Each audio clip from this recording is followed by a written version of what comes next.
Hey guys, this is Corinna, and I am alone right now in my house trying to do a Facebook Live. Usually I have someone helping me behind the camera. So I'm going to see if this works. I don't know if my head's getting cut off right now, but hey, I wanted to do a quick Facebook Live, maybe a 10-minute thing about welcome drip email campaigns for your CSA customers. This is an idea that I was given 2 years ago, and the first time that I did a welcome drip sequence was actually last CSA season, and I found that it was really, really helpful. And so I wanted to talk to you guys about what that looks like. I know that I shared with you that I'm going to be emailing you my swipe file, or which is basically a cut and paste document of all the different emails that I used for this year's welcome email series, so that you can kind of see a template and then personalize it for yourself, but you can get an idea of the kinds of stuff that you would put in that. So I will send that to you later today. It's ready to go. But first I just wanted to walk you through why I think a welcome email series is so valuable and so helpful, and what kinds of things should go in there. So let me just see if this is pulling up, if I am even live before we get going here. Yep, I am. It looks like I'm good. And you can see my head. Good. So we'll keep going. If you have questions, I don't even know if you're here right now. This was just a good time for me because my two boys are at a little play date. My husband is tearing down a greenhouse on someone's property that we purchased, and so it's just quiet time here in the house where I can do this. So let me start by first saying, why is it a good idea to have a drip welcome email series? And so one of the reasons that kind of convinced me to give it a try was I heard from a podcast actually the fact that when customers buy something, especially a high ticket item like a CSA share,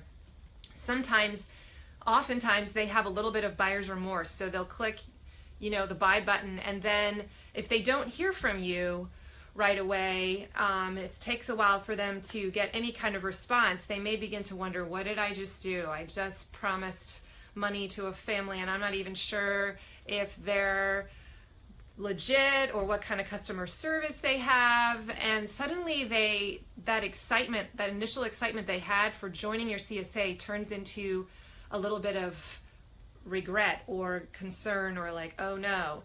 And so you don't want to create that negative experience at all. You want to keep them feeling good about their decision. So whatever you can do to minimize that from happening, the better.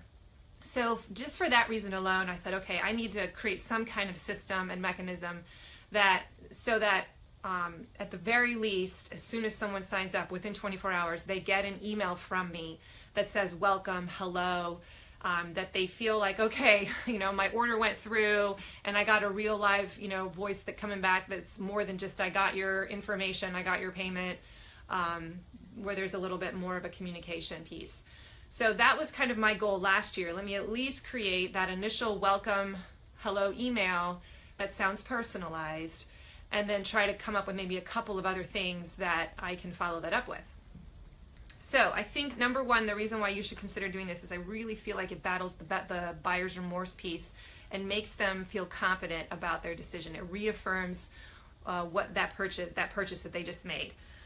And that it was a good one. I also think that it builds trust and relationship with you as a farmer. And if you got any of those results from my survey, and if you've gone through them, you'll notice that the number one reason why people join a CSA is that they want to have a relationship with the farmer. And so if you reinforce that desire that they have by initiating a relationship with them, by talking to them in a personal way, by adding value to them, by sharing your story, finding a way to connect with their story, that motivation for wanting to join your farm is suddenly getting met, and that'll make them feel good about joining. So those are some initial reasons why I think it's important to have sort of a plan in place, so that when someone signs up, they immediately start getting communication pieces from you about the farm and about how the CSA works. I actually have 2 different email drip campaigns that I have created. And so I'll just briefly describe them to you. I have something called the Customer Welcome email series. I think it has 5 emails in it, maybe 6. And then I have one called the Customer Onboarding email series. And they have 2 different purposes. The first one, the customer welcome one, is initiated right after someone purchases my CSA. And the customer onboarding series begins 4 weeks before my CSA actually starts. Now the reason I have two different ones is because a lot of my customers might sign up in November or October. And so I want to immediately reaffirm their decision. Yes, you made a good decision. Here's why, da da da da da. Build that relationship with them, give them free stuff, add value to them so they feel good about that decision. And then I don't want to get into the nitty gritty of like all the training pieces, you know, hey, make sure you open your email, make sure, you know, here's where the Facebook link is. I don't want to go into all of that necessarily in November because they'll forget. So I have a more intensive kind of training piece for the customer that starts in May, where I review all the member agreements. I talk about the pickup sites. I talk about what do you do if you miss your box. I mean, I go through all those frequently asked questions in greater detail, the minutia of sort of onboarding and training a customer. So I hope you can understand why I have two different groups. I feel like a large segment of my customers will sign up early on, like maybe 5 or 6 months before the CSA even starts, and so I need to speak to them in a different way, and then I'll talk to them again, you know, in May. Now sometimes, like right now, it's end of March, and I still have about 45 shares left to sell, and so there are going to be some customers that are, you know, signing up now who are going to start that email sequence, that welcome sequence, and then in, you know, like 3 or 4 weeks they're going to get another one. So there's going to be a few customers that get a whole bunch lumped together, but for the most part, I feel like 70% of my sales happens before Christmas. So I need to kind of talk to them 2 different times. Okay, let me see if there's any. I don't even think there's anyone live on, so that's okay. So a couple of just overall comments, and then I'm going to get into what I think needs to be in your welcome series.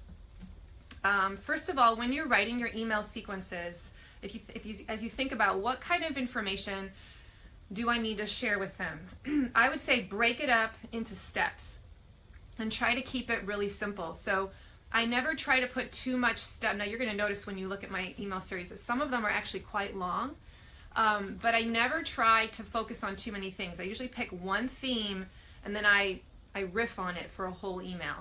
I don't try to put all kinds of different stuff in one email. That's just my preference because I don't want to create confusion. So as I train things out, I really focus on one thing. This is all we're going to teach you today. It's either a short soundbite or a little bit longer, and then the next email will go into another topic. I recommend that because I feel like the human brain wants simplicity, and if I want people to remember stuff, if I keep it real simple, it also just makes it, not only will they remember it, but it makes it easier for me to write the copy, write the text that's in there, the persuasion piece for them. The second thing I would say, I remember Robert mentioned this in one of the threads in our group, that the whole issue of will people even open emails, and that is a problem with some of the email service providers that are out there. They don't have good deliverability rates. Now I happen to be with ConvertKit, which I've asked a lot of my customers, are my emails going into your promotions tab, and they're all going into their inbox. So I think ConvertKit might just be one of those really good email service providers that has high deliverability rates. So that's not happening to me. I can't speak for whether that's going to happen to you. I don't know which ESP you have.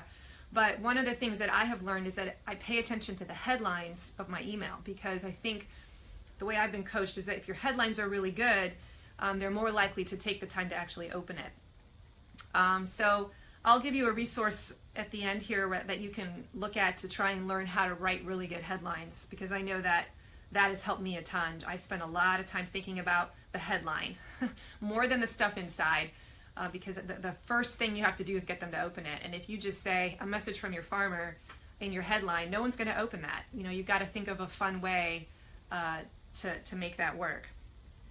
The third thing is that you want to add value consistently, especially if you have a lot of emails like I do.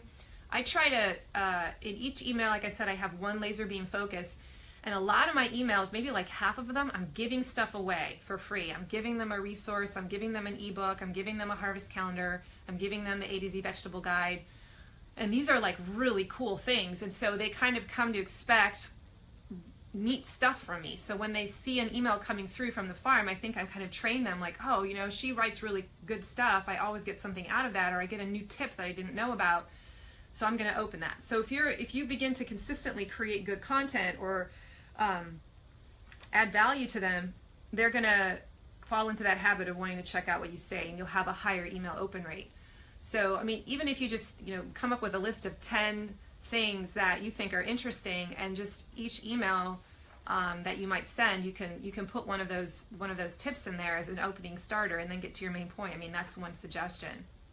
I also recommend that you have a CTA in every email. CTA stands for Call to Action. In the training that I've received, that's sort of a rule of thumb, that every email should have a call to action at the sprinkled throughout the email, especially in the PS. You should always have a PS at the end where you reiterate what you want them to do, and then bold it. So, for instance, one of my calls to action might be, I want you to join my private Facebook group. If that's my whole focus of that email, I'll talk about why the Facebook group is so valuable, how we have it, what it does, what we do in there. And then at the end, I'm like, to join it, here's the link, you know, and I'll say that several times throughout the email, but at the end, I'm like, you need to join this if you want to get the full value of your membership. And here's how you do it. So, always be thinking as you're writing these emails in each piece, what's my call to action? Other examples of calls to action might be, don't forget to pay your deposit. So that might be one of the first calls to action in the first email. Or refer our CSA, we still have openings. That could be a call to action. Download the guide. If you're giving something away for free in the email, your call to action is download the guide, download the cheat sheet, download the PDF. Or, you know, go to this Amazon link and buy the green bags, or whatever it is that you're trying to tell them to do. A couple of other things, and then I'm going to get to the actual drip. So another tip for just writing email copy in general is that you want to break up the text. So this was something that I didn't do until this year. I used to just write. I'm a writer. I like to write. I think I write fairly well. But I would just, you know, I'd write like 4 or 5 sentences like you're taught in English class on kind of one topic, and then I would go to the next paragraph. As a copywriter, though, that's like one of the main rules, that you don't do that. Because people who read emails, they scan emails. They don't actually read them initially. So they'll kind of just scan the page and see if it's worth their time to read it. It's kind of how they read websites too. And so now the rule of thumb is that you break up your copy or your text into short sound bites. A lot of times my emails are one sentence, and then, you know, an enter, you know, a break, and then another sentence, and maybe 2 sentences. And then, I rarely have more than 2 sentences at a time in my email. So it's just, that's why they're so long, because they've got all these, you know, breaks in between. But it just reads better. I feel like when you do that, you just feel like you've got space. It draws you into the next sentence. There's sort of a clip. You can say, you know, really short sentences have a lot of power to them sometimes. And you want to try and write in a conversational style. You don't want to write like your English teacher taught you. You want to write as if you're just speaking. And so that comes across more easily if it's broken up like that. So if you look at your emails, or if you go on your website for that matter too, and you see large blocks of text, you really want to try and think about, how can I break that up into smaller pieces so that people will actually continue to read down the page. I wanted to show you a book that I bought after I listened to this guy, Neville Medhora, Medhora, and I heard him on a podcast. I don't remember which one it was anymore, but he was talking about how to be a great copywriter, how to be a person that writes persuasive text for websites or brochures or whatever. And he had a really fantastic interview. He had a lot of great tips about how to write better copy. And then he suggested, hey, you should buy my book. That was his call to action, right? So this is the book that he recommended. I went and looked it up on Amazon. It's less than $5. You can get it too. And this is fantastic. Look how thin it is. Like, right? You'll totally be able to read this in one day, in one sitting. It's called This Book Will Teach You How to Write Better. Love it, right? Isn't that so great? This book will teach you how to write better. Go to Amazon, look it up, buy it. I highly, highly recommend it, because it's going to give you 7 or 10 tips, I think, on how you can change the way you write so that people will actually read your emails all the way through. So I found that very, very helpful. Study copywriting. I actually feel like if I'm going to take an online course, that's going to be the next one that I take, because I think that will add a lot of value to how I can market if I just learn how to write so that people will respond and be persuaded. Okay, those are my overall general tips, but now I want to just dive into what would you put into a welcome email drip series.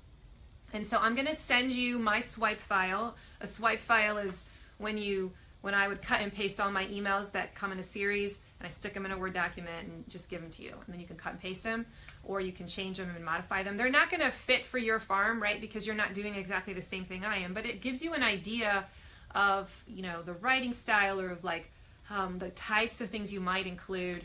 And so maybe just read through them and see if you find them compelling, or if you find them to be persuading you or making you feel excited. If you're like, wow, I want to be in that CSA, well, then it worked, right? Then it reaffirmed your decision to join my CSA. So you can kind of see if any of that stuff, how I wrote it, resonates with you. But you're going to figure out what content you have, what you have to offer these people, and you'll customize it. So the first thing, I'm going to be talking only today right now about the welcome email drip. So I'm not talking about the customer onboarding one that I do in May. I'm talking about the one that I send right after someone signs up, wherever that happens, whether it's in October, November, December, which is when I get a lot of my signups, or if it's in March or February or April. So the first one that I do, which you're going to see in the stuff that I send you, the very first email, the purpose for the first email for me is to say welcome. It's to communicate that you are a part of our family, and it's to inspire them. So I don't try and give them resources at this point. I don't share, here's a link, here's a cookbook, I don't do that. And the first email's purpose is to make them feel good about their purchase. So how do I do that? I talk a lot. I try to speak to their aspirations and their motivations, which I know because I surveyed them, and I know what my target audience thinks about CSA Farms. I know that they value the relationship. I know that they want to learn how to eat a variety of vegetables. I know that they value eating healthy, and that they want to have great ingredients because that's going to make a great meal. And I know that they want to become a better cook. So these are all the things that I have learned from data. And so I talk about that in my first email, and I inspire them. I cast vision. I speak to, this is why you join, and here's what's going to happen to you, and you're going to do it. We're going to make it. We're going to, make progress on your journey. And I kind of put them as the hero in their story, and how I'm going to be a guide walking alongside them, helping them to get to their quest, to their end of their journey. So I don't make myself the hero in their story. They are the hero in their story, and it's really focused on what they want. You're going to get there. Woohoo! I'm going to be right there beside you. We're going to get there. So that is my first topic. My call to action in the first email is don't forget to pay me, okay? And that's in the PS. But I bring up, hey, remember, if you haven't paid yet, send your payment in here. Okay, so that's the call to action. The second email, which I usually drip out 2 or 3 days after the first one, and my email service provider allows me to choose, when I want them to come out. So I can literally say I want it to come out the next day. I can say 5 days from now. I can say 3 days from now. I can designate it for each individual email. This one I like to have right on the heels of the first one because they're still fresh thinking about CSA, and I want to kind of just jump right at them with some good stuff, so again that they feel affirmed in their decision. My second email's content is a basic overview of how we will be communicating with them from here on out. So I talk through the 3 bullet points, the different ways that I communicate with them moving forward. Now remember, these are people that are getting this welcome email maybe in February. We don't start our CSA until June. And so I need to just reassure them, hey, we're going to be in touch. This is how I'll be adding value to you. I'm going to be giving you, a weekly email. Starting now, you're going to be getting a weekly email from our farm. I'm going to be inviting you into our private Facebook group, so you'll be able to access me there. You'll be able to follow me on my own Facebook page, the business Facebook page, which is different. Here's where that link is. And I forget what the other one is. But I just kind of YouTube. I'm like, if you can find us on YouTube. So I kind of spell out places where they can find us, where we do our tutorials, where we're talking to people. But the main thing is I just reassure them, there is a plan for communicating with you, and I'm not going to drop off the face of the planet. You're going to be able to stay in contact with me. Okay? The third email is where I very specifically talk about my private Facebook group, not the business fan page.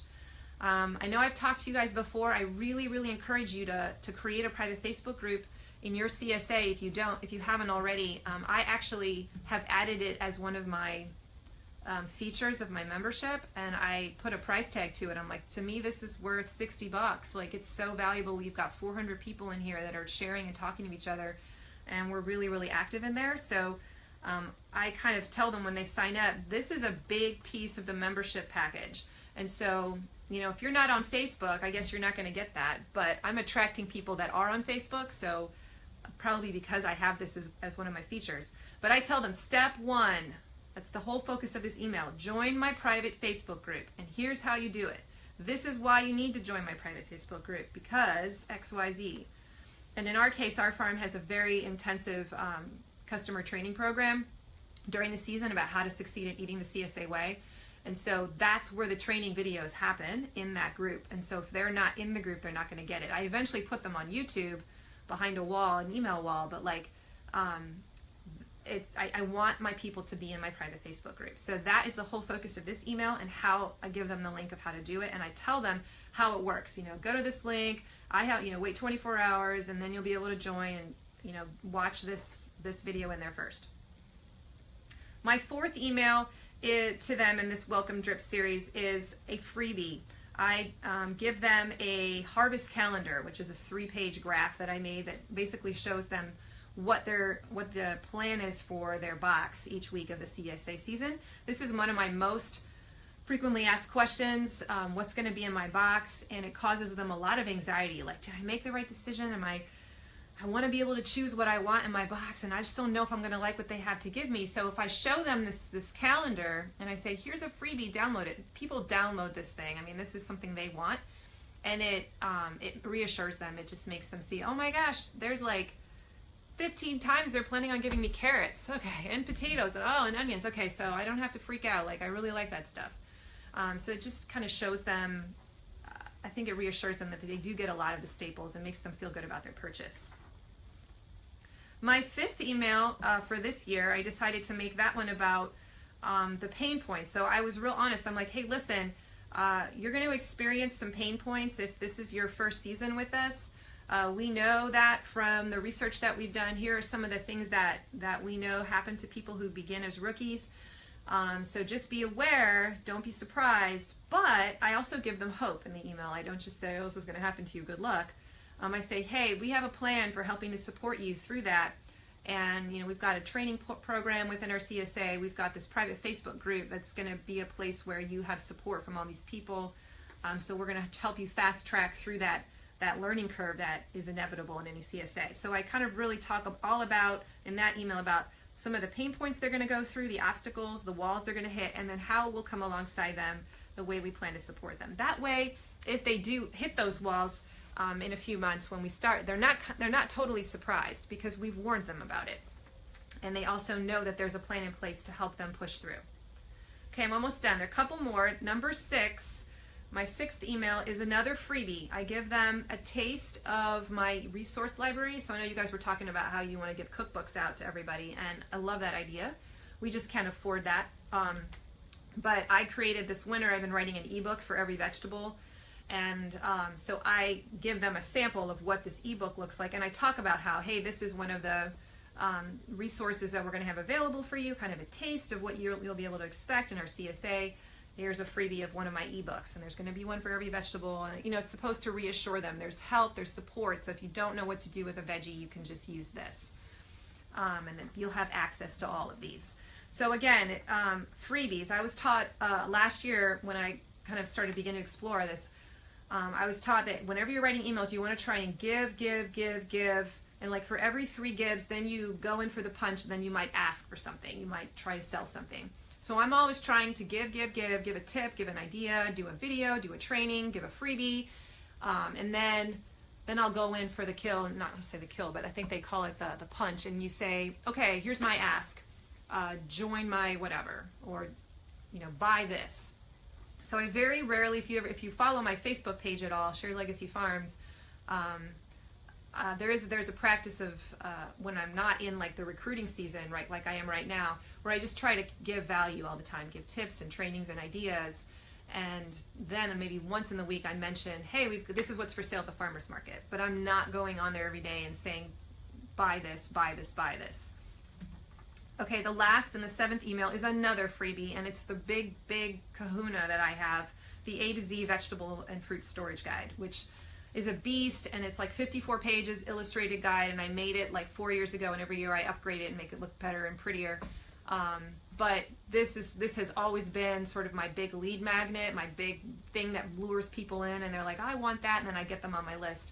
But I give this away then at the very end, and it's sort of meant to be like, when they open it up and they see it, they're like, oh my gosh, you're giving this to me for free? I want people to think that. I want them to think that in their head. This is so good. I can't believe, if this is what she's giving me for free, I can't wait to see what I'm getting when I actually buy something. That's what I want them to think in their minds.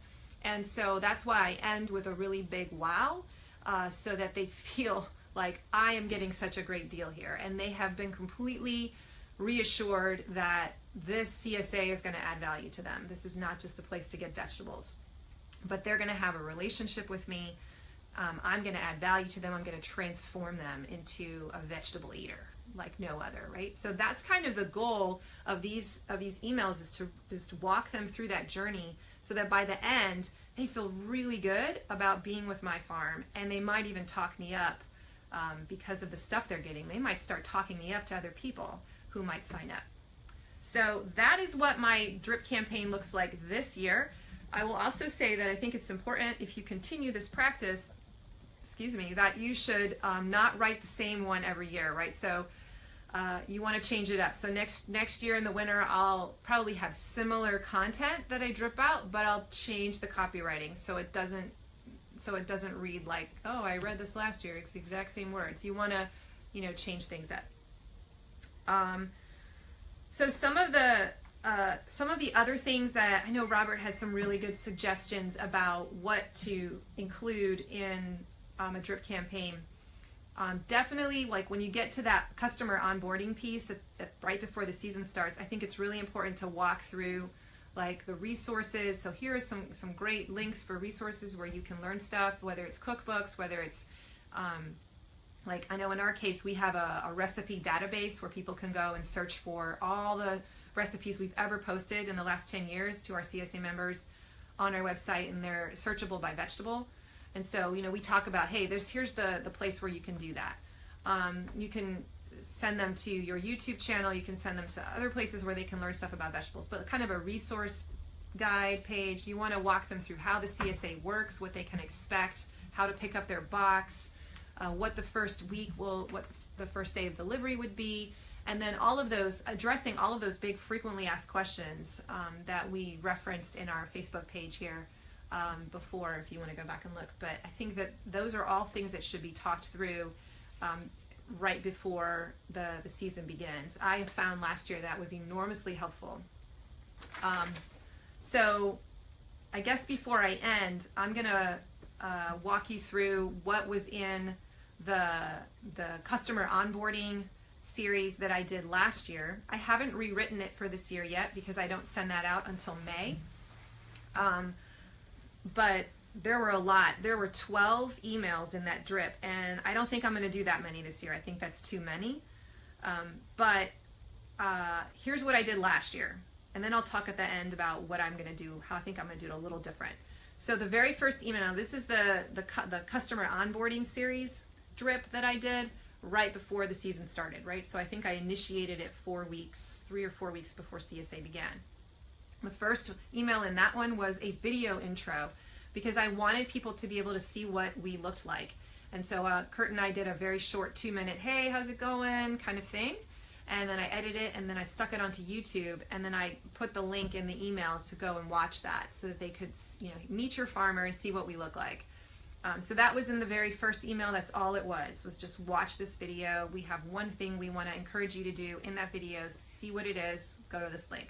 The second email was Again, I gave them that A to Z vegetable storage guide, the same one that I gave in the first email drip, but I give it to them again in case they didn't open it or in case they lost it, because I feel like it's that important. And I used that email to talk about the importance of storing your vegetables properly. So again, this whole series is all about training the customer, right? Training them on the key things. So I talked about, look, storage is a big deal. You need to know how to store things. This is where you can start. The third one was 7 things to know before you join a CSA. I don't think I'm going to put that one in there this year, but I kind of broke down some of the questions that they should be asking themselves, some of the objection pieces that people have before they join a CSA. The fourth email was how to never miss another Facebook update from our farm, and I taught them through a video, ScreenFlow video, showed them how to do the see first option in Facebook so that you so that our Facebook updates always show up in their feed at the top no matter what. That doesn't naturally happen, as you know, anymore. I think only 1% of our viewers actually see our stuff in their page unless I promote it. So I was trying to teach them, hey, if you want to see our stuff from our Facebook business page, it's not going to show up in your Facebook feed unless you click the see first option. So I showed them how to do that. Number 5 was another video that I recorded on my screen, how to access the membership dashboard. And so we use Small Farm Central, and in case they wanted to be able to check what was in their store or change information about their membership, I showed them how they could access that and how they could do that themselves. The 6th email was a link to a video orientation that I had made. And so this was a slideshow that I created on my computer where I talked into a microphone and recorded it. And this was a pretty long video orientation. It was probably 25 minutes. I mean, look at me, I'm already probably 20 minutes into this. You know, I'm a talker. So this was kind of where I put the whole training piece in one video. Like, here's all the things you need to know. This is where you pick up. This is how you pick up. This is what happens if you don't show up. Please wash your bins. You know, all that stuff was referenced in there. So that was the big kahuna of training all in one place. I'm going to do that differently this year, and I'll tell you at the end why. The 7th one was about how to find and access our recipe database, which I referenced before. So it was a video showing them where to find it and how to use it. The 8th email was a whole thing about how we really rely on volunteers, and we want them to come out and volunteer, at least one. We actually set that as a goal for each of our members to come and volunteer one time at our farm. And the reason we did that, just between you and me, is because we have actually measured data that shows that if customers come to our farm property, they have a much higher percent retention rate. So if we know that, they're more likely to stay with our farm if they come and visit us, wouldn't we want to make sure they come and visit us? So we're trying to set that as a goal and create opportunities for them to come and do an event on the farm and meet our farm and see our farm and create this identity for themselves that that's my farm. So that became a goal that we set and said, here's a way to volunteer. And we actually listed 7 specific things that they could do to volunteer. And then if they wanted to, there was a link they could click on. And if they clicked on that link, it set in motion a whole nother drip campaign all about volunteering. I think it was 5 emails that talk about why volunteers are important, some of the different things our volunteers have done, how it's transformed them, et cetera, et cetera. The 9th email was the story of Shared Legacy Farms. I really recommend that you put this somewhere in your drip. This is a chance to tell your backstory and how it all started for you, why you're farming, what you believe in, and I might send that to you one day because I feel like it's probably the best copy I've ever written, and I think it makes people cry when they read it. It's always good, right? Super inspiring. And so if you have a chance to tell your story about how your farm originated at some point, it makes people buy into your vision. The 10th email, we're almost done. I go through the disclaimers, what you risk by joining a CSA. So I really walk them through that membership agreement that they have to sign before they show up. I don't think a lot of people read it. I think they just click I agree. I know that's what I do. So I really walk them through and say, hey, here are the things that might happen. I want to make sure you know. You know, we could have a giant flood. Here's what would happen, etc. Then the last 2 emails, number 11, was again sending them that harvest calendar as a freebie. And then I gave them another freebie at the end, which was an ingredient substitutions list. So it was a big chart of how you could substitute vegetables or other, and not just vegetables, all kinds of things in your kitchen. If you didn't have something, how could you substitute it? So that, I mean, that's a beast, right? 12 emails. I wouldn't do that again. That was my first year. I was overzealous. I think this year I'm probably going to do six or seven at the most. And I think what I want to try to do this time is I want to try and do a lot of it by video. So instead of one giant 20-minute video clip of orientation, I want to do like five-minute videos and just get this content out via video. So when they click on it, it'll take them to a YouTube link and they'll watch a snippet of information. And that information will all be around a certain topic. So the first one is going to be about X, and the second one's going to be how you pick up your box, and the third one's going to be about, you know, what happens if you're gone or you miss your box or whatever. And just really identifying what those main categories are and then doing videos to encourage them to watch it. That, I think, is what I'm going to do as well. I have all of that stuff in the training in one giant frequently asked question document that I'll also be able to link to. So I'll be able to tell them, hey, if you don't have time to watch these videos, here's something you can read. You can read it all. It's like the giant manual, right? So I do offer that option as well to people because not everyone is going to be able to access a video and watch it. So, hey, that's a ton of information, and I hope that's helpful. I'm sorry I talk so much, but I just love to teach. And if you have other ideas for kinds of things that you put in your email sequences or in your training, I would love to hear you share them in the comments, because I think that we can all learn from each other. And I certainly have gotten a lot of neat ideas from you guys already as well that I'm going to be putting into my plan this year. Specifically, I'm going to do that idea for doing an open house farm event at the beginning of the season. I think that's a really great idea, especially since I know that getting people to my farm on my property makes them more likely to renew. So that's another great idea for a farm event. Finally, so look in your email box today. By this evening, you should have the swipe file for the first email series, the welcome drip email, the one that I'm actually having run right now.